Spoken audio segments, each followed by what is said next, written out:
Hey, there, I'm Tala, just an ordinary stay-at-home wife. My husband, John, and I were classmates in college and hit it off right away.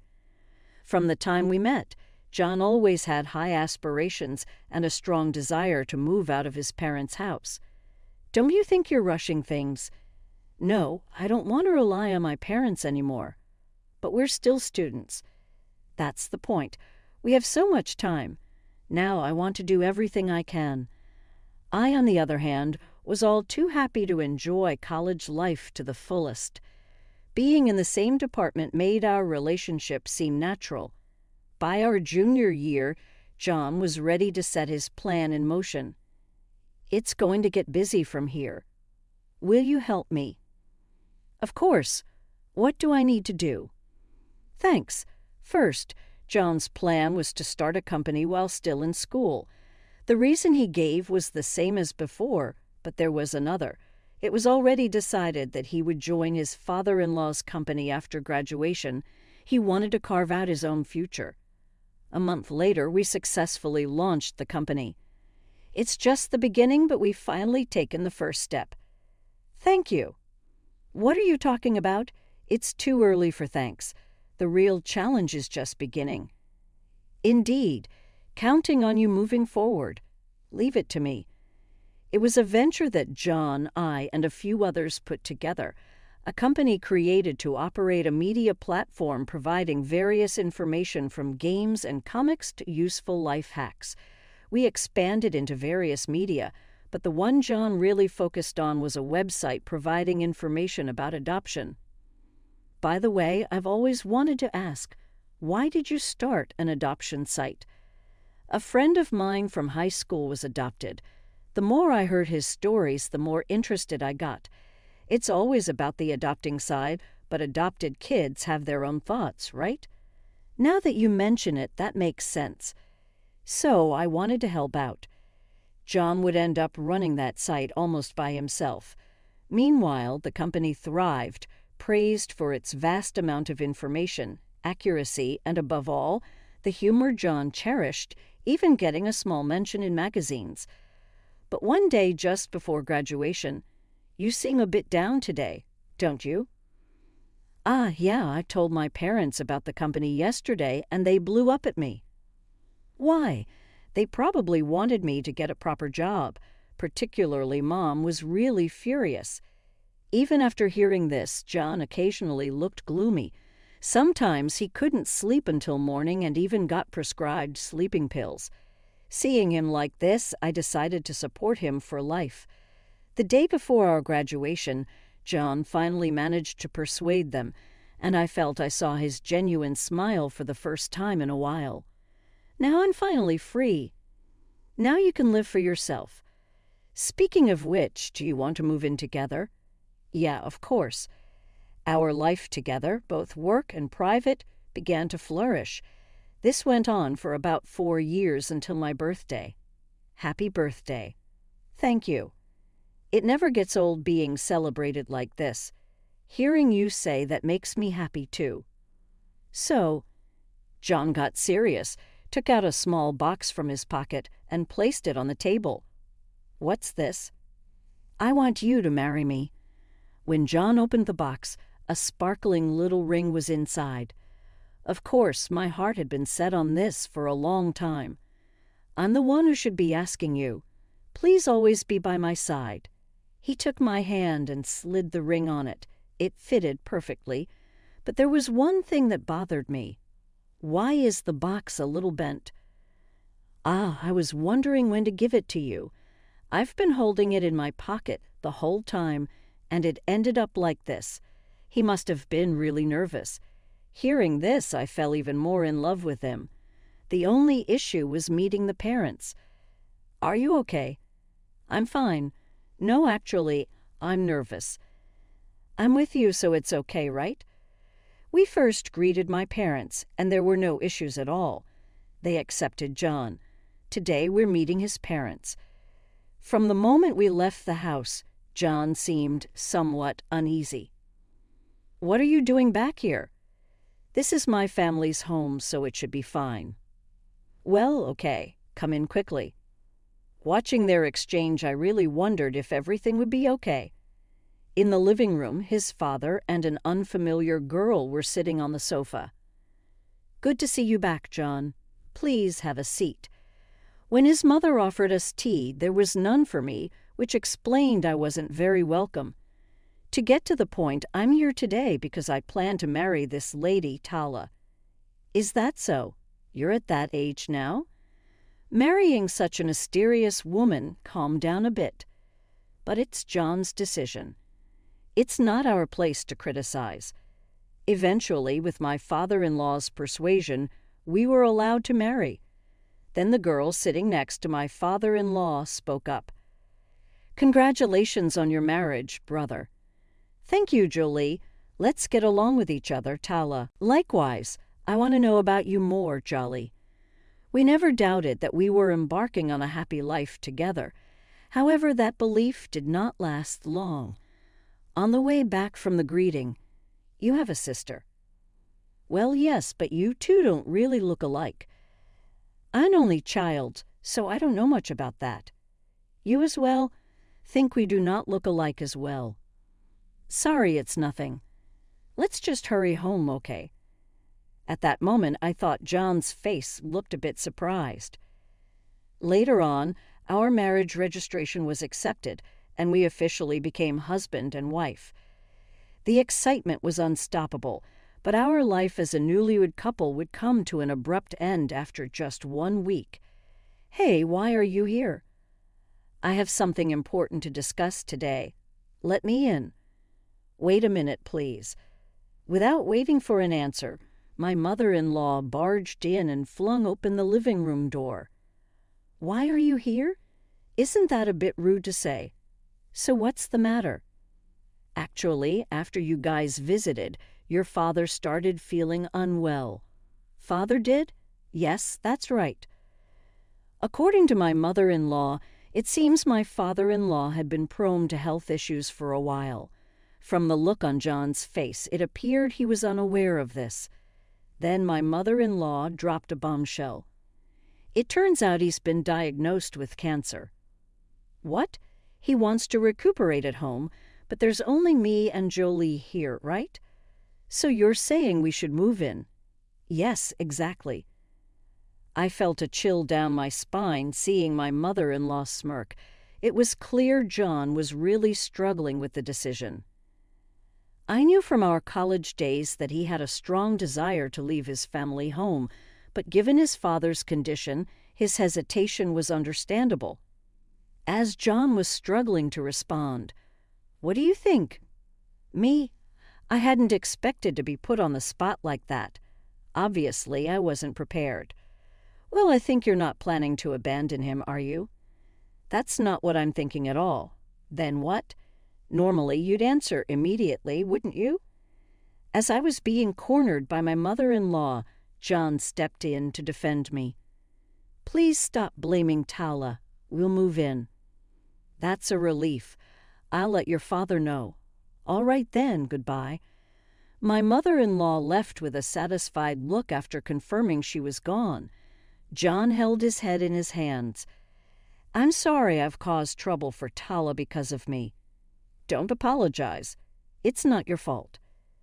Just when things were starting to look up, why does something always have to get in my way? "What do you mean?" "Every time I'm about to start something new, something happens." "I'm here with you, right?" "Yeah, that's true."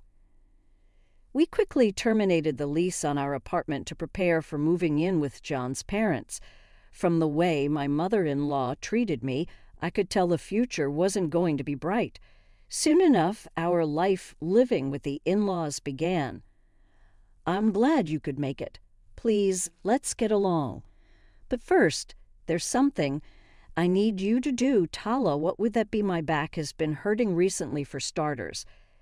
I'd like you to clean the house we hadn't even unpacked yet. Come on. Don't dilly get started from then on." I just did as I was told. John helped me, but my mother-in-law didn't seem to care at all. A week into our new living arrangement, I noticed something. This family revolved around the sister-in-law Jolie, Even though John was part of the family, there were times he felt like an outsider. However, it seemed both the father-in-law and Jolie were somewhat weary of my mother-in-law's antics. Have you started to understand how this family works? Yeah, I'm getting the hang of it. That's why I didn't want to come back here. By the way, what does Jolie think? I don't know. We've lived as siblings, but honestly, I can't tell what she's thinking. Is that so? Indeed, my sister-in-law, Jolie, is personable and has been nice to me, just like John said. There's something oddly mysterious about her, as if she's harboring some darkness inside amidst all this. I've also been tasked with taking care of my father-in-law, and what is my mother-in-law doing? Absolutely nothing. Your father is calling for you. Hurry up and go to him. Yes. Before entering the room, I took a deep breath. What do you need? There's something I want your help with.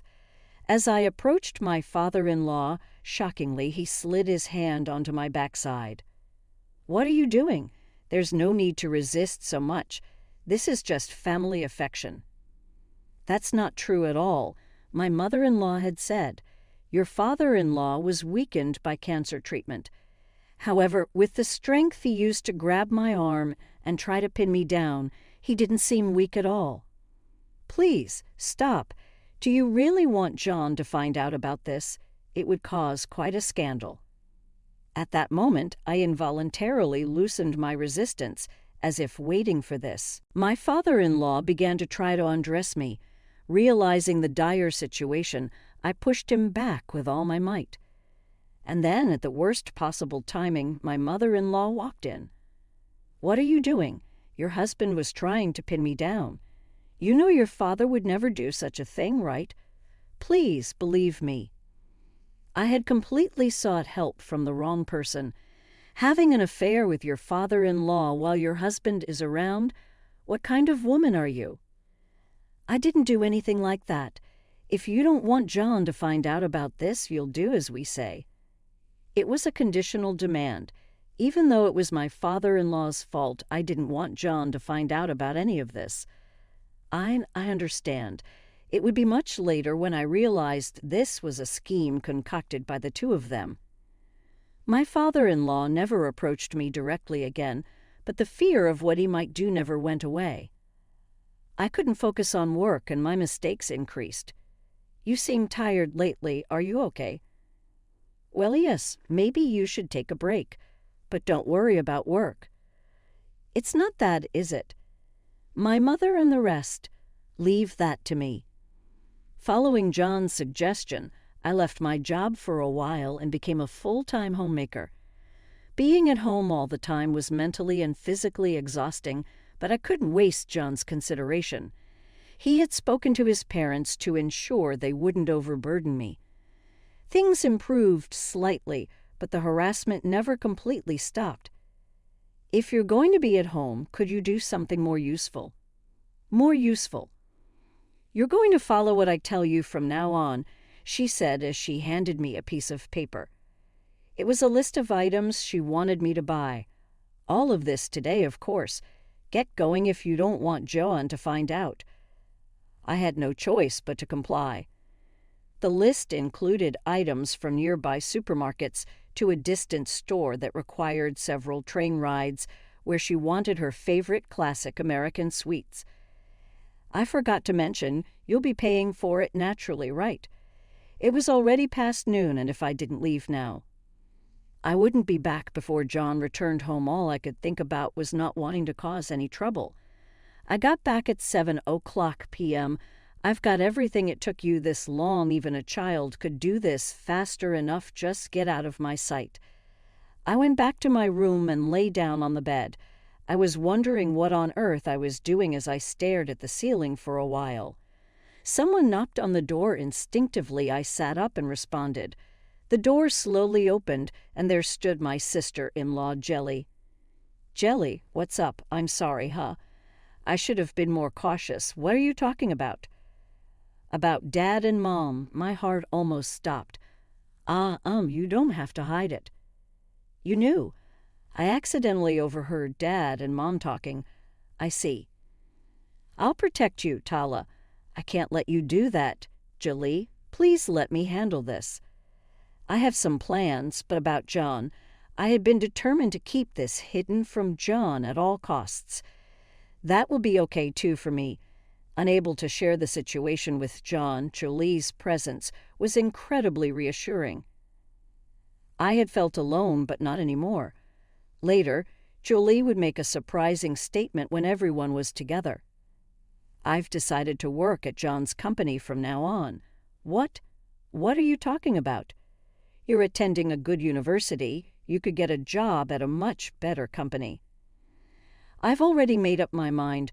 Jolie is scheduled to graduate from university next year, despite being capable enough to land a job at a much more prestigious place, as our mother-in-law suggested. Why, of all places, does she want to work at John's company? It would be better if it was at least her father's company. Mom, that's enough. Jolie wants to do this. But then my father-in-law whispered something to my mother-in-law. Well, that might be a good idea. She suddenly changed her opinion. This made me wonder what exactly my father-in-law had said, and John, take care of Jolie, will you? Yeah, what kind of response is that really? Once she graduated from college, Jolie officially joined John's company. Being smart and talented, she quickly started to take on various tasks. Around this time, my father-in-law began to treat me unusually kindly. Given the past incident, this newfound kindness only reignited my fears. But then something astonishing happened. Tala, I truly owe you an apology. An apology? Now? Doesn't I understand? That's why I'll talk to Mom too. I'm genuinely sorry. I was bewildered by what was happening before me. Moreover, my father-in-law even prostrated himself. I'm sorry again, please raise your head, but I still can't trust you.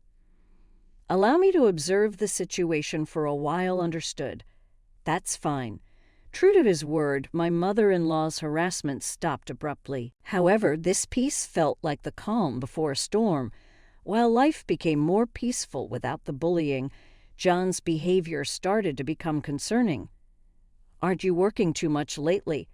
It's a crucial time right now. That may be true, but this is not good. I have to do this now.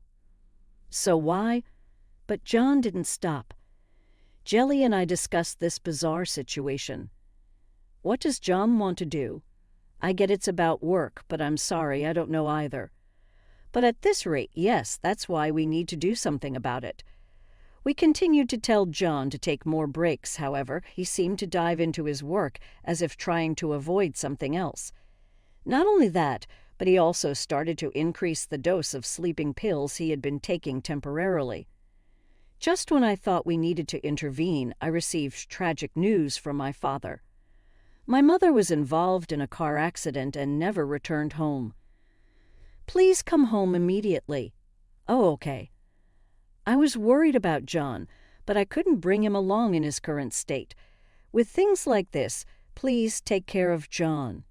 Yes, leave my brother to me. And so I returned to my family home.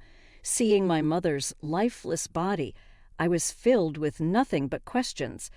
Did she do something wrong? Good to have you back. Of course I had to come. By the way, what about John? I explained John's situation to my father. I see that. John, huh? I'm worried about John, but now we need to properly send off Mom. Soon after, the preparations for my mother's funeral began and the funeral started. One might expect tears at such times, but I just couldn't cry. When the funeral began, I felt more numbness than sadness. I still couldn't accept the reality that my mother was gone. Before I knew it, the funeral was over. Are you okay? Yeah, but I still can't believe Mom isn't here anymore. I know it feels lacking without our noisy Mom around. That's because you were always up to something and getting scolded, Dad was. Ah, yes, you were. That night, Dad and I stayed up late reminiscing about Mom. I must have fallen asleep on the sofa because the morning sun was already shining in. Did you sleep well? Yes, Tala, you should go back now. Huh? John must be waiting for you. Go back to him. Is that? Okay, I'm sure Mom would have said the same. Then I'll do that. As I was getting up from the sofa to prepare to leave, my phone rang. It was a call from my sister-in-law, Jolie. Hello, Jolie, what's happened? It's my brother. What's happened to John? He wouldn't wake up, so I went to his room immediately. I left my family home and headed to the hospital. Tala, upon spotting me, Jolie ran over. Jolie, I called out as my sister-in-law was shedding large tears.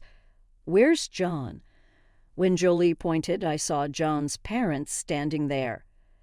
I sat down on a nearby sofa and slowly approached. As I gently opened the door, someone covered with a white sheet lay there. Inside the room, 2 police officers were waiting. Are you his wife? Yes. What happened to John? We're considering the possibility of suicide. Suicide. That's ridiculous. My hands trembling, I removed the white sheet. There lay John, appearing as if he were sleeping. Suddenly, reality struck me, and I collapsed to the floor like a puppet with its strings cut. Jolie came over, helped me up, and took me out of the room. Why would John? I don't understand. I don't understand it either, she said. Jolie mentioned that she became worried when John didn't wake up at his usual time, and when she checked on him, she found him lifeless in bed. Despite calling an ambulance, it was too late, and the police suggested suicide because they found many empty sleeping pill containers in the trash can. John's family had been questioned by the police, but none had seen him since he entered his room. This can't be happening.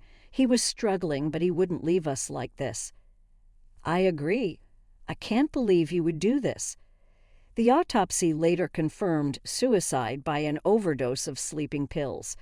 The pills were prescribed to him, and he had been visiting the hospital. Now, after losing my mother, I had to attend my husband's funeral. Same case as my mother's. I couldn't shed a tear, but this time for a different reason. I desperately wanted to know why this had happened.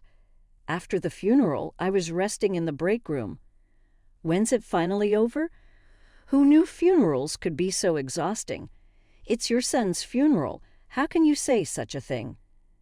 I'm just stating the facts. We're not alone here, you know. I guess that includes me too, first and foremost.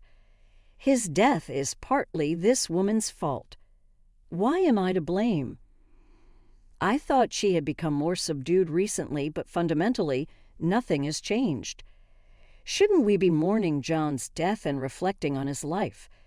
Yet the complaints against me never stop. My father-in-law tries to calm things down, but it doesn't reach her. If you hadn't married him, he wouldn't have taken his own life. He would have been holding his grandchild by now. Now, Jolie, just back from the restroom, joins in. That's ridiculous. Do you have complaints against me too, Jolie? Complaints? Of course I do. Do you have any idea how much you two have neglected my brother?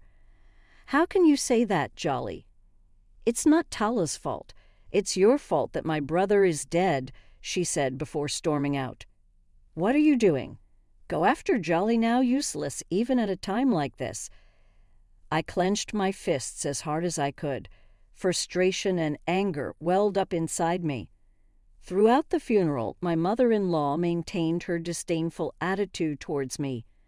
Ignoring her, I followed Jolie and found her sitting on a bench in a nearby park. I found you, Jolie. Let's go home and try to figure out what happened to John. Yes. Once home, I fell asleep immediately, as if to forget everything. And then the next morning, could you get the newspaper quickly? Despite the funeral just ending, there's no sign of mourning. It truly felt like just another morning. Yes, hurry up, please. I could have refused, but my body moved out of habit. If only this were a dream. As instructed, I went to check the mailbox. Tucked in the newspaper was a brown envelope. An envelope? Who could it be from? I took it out to check the sender, but there was no name. Just one sentence was there: to ensure Mom doesn't find out. Those words made me realize to whom and from whom it was sent. I hid the envelope in my pocket and returned inside. "What took you so long? You're no help." I ripped open the newspaper I was holding. I sneaked back to the bedroom and opened the seal. There, written in familiar handwriting, was something shocking. When I finished reading, anger and fear nearly drove me to a rampage. I took a deep breath to calm my trembling body. Just you wait. I immediately sprang into action and headed straight to Jolly's room. "Come in, Tala." There were dark circles under her eyes. They looked swollen, probably from crying all night. "Sorry for the sudden visit, but there's something I need you to see right away." I showed her the letter from John. "Is this? Maybe he predicted this would happen to himself, so he intended to die from the start." The letter began like this: "By the time Tala is reading this, I might no longer be in this world. I wanted to be with you forever, but I couldn't bear it any longer." The letter went on to reveal even more shocking details. It appears that the company run by my father-in-law was having serious financial difficulties and was on the brink of collapse. Furthermore, he had been planning to transfer the company to my sister-in-law, Jolly. Essentially, he was using his beloved daughter to secure funds. If this is true, did I interfere unnecessarily? Not at all. After all, both of you were initially reluctant. Oh, that's why he suddenly changed his opinion. What? Maybe he thought if Jolly joined John's company, transferring it to her would be manageable since she's his sister. That's perhaps what my father-in-law was whispering to my mother-in-law, suggesting such a plan. Honestly, I said those things because I wanted to trouble them. I had a hunch that Dad's company wasn't doing well. Jolly isn't to blame. In the end, it was all for me, right? And the letter ended with this: "I've never been able to say this, but I'm adopted. However, ever since Jolly was born, my position worsened. I'm sorry for keeping silent. Also, there's something I want you to tell Jolly. You're a sister I'm proud of. Although I resented your birth when we were kids, you've always been an irreplaceable, beloved sister to me." "How much did you know about the adoption?" "I didn't know anything. My parents never told me." I was reminded of our college days. The friend who was adopted was John himself. It makes sense why he knew so much about adoption. Perhaps he wanted to prevent others from experiencing what he did. But the real problem starts now. This isn't enough for John to rest in peace. That's why I wanted to get back at my in-laws somehow. Then Jolly seemed to remember something. Why did I forget until now? I'm really an idiot. Did you remember something when I said I'd help you? Before, I had installed a surveillance camera in the house. Surveillance camera? Yes, it's very small, so I doubt anyone noticed. Can we check it now? Yes, we can. The footage showed both of them verbally abusing John in the living room. They were calling him useless, saying they shouldn't have adopted him. And this went on for hours. Why didn't I realize this sooner? As we checked more footage, we discovered damning evidence. I felt a rage I had never known before. Jolly seemed to share that feeling. We got ready and headed to confront John's parents. "May we have a word? We're busy." "It won't take long." "You two are responsible for John's death, aren't you?" "What are you talking about all of a sudden?" "Stop with the bad jokes. You can't run from this. But there's no proof we did anything. Even the police said it was a suicide." "Exactly. Even if Jolly is my daughter, that's inexcusable." "Which one of you has the nerve to say that?" "Look at this." Jelly had prepared a laptop. The screen displayed footage from the day John died. You didn't notice, did you? John and I had cameras installed all over the house. What? I immediately checked the camera footage. As mentioned in the letter, The video clearly showed them forcing John to take pills. Other footage showed them adding what appeared to be sleeping pills to his drink, rendering him dazed before their actions. How did you? We had cameras installed. Wait a minute. Darling, my father-in-law tried to stand up, but I stopped him. I'm sorry, but trying to escape is futile now. What? Then the sound of approaching police cars could be heard. Please give up now. With that, my in-laws were taken away by the police. Of course, this wasn't the end of everything, but I felt a slight relief in my heart. Following that, my in-laws were charged with murder using the camera footage as evidence. The thought of what could have happened if Jolly hadn't set up the camera was chilling. Are you okay, Jolly? I'm fine, but your biological parents, those people aren't my parents or anything. They are just criminals. As a result, the company my father-in-law managed went bankrupt. Well, it was already on the brink of collapse, so it was just a matter of time. Then the two received a guilty verdict, now confined behind bars. I decided to visit them, wondering how they were holding up. Furthermore, it turned out that my father-in-law's cancer was a lie. It was just an excuse to live with us. He couldn't meet me because he was unwell, but I could meet my mother-in-law. You seem quite well. What are you doing here? I just came to check on you. How's life behind bars, huh? Ideally, you just pass away and make things easier. You really are despicable. I'll take that as a compliment. Do your best to keep living. Goodbye. And so I returned to the in-laws' house. Jolly and I started preparing to move out. But to think John was adopted. Regardless, he was an important brother to me, right? That doesn't change anything. We moved to a new place and began living together. Later, I took over as the president of the company Jon left behind. From now on, Jolly and I will carry on John's unfulfilled wishes, living with them in our hearts. I hope to meet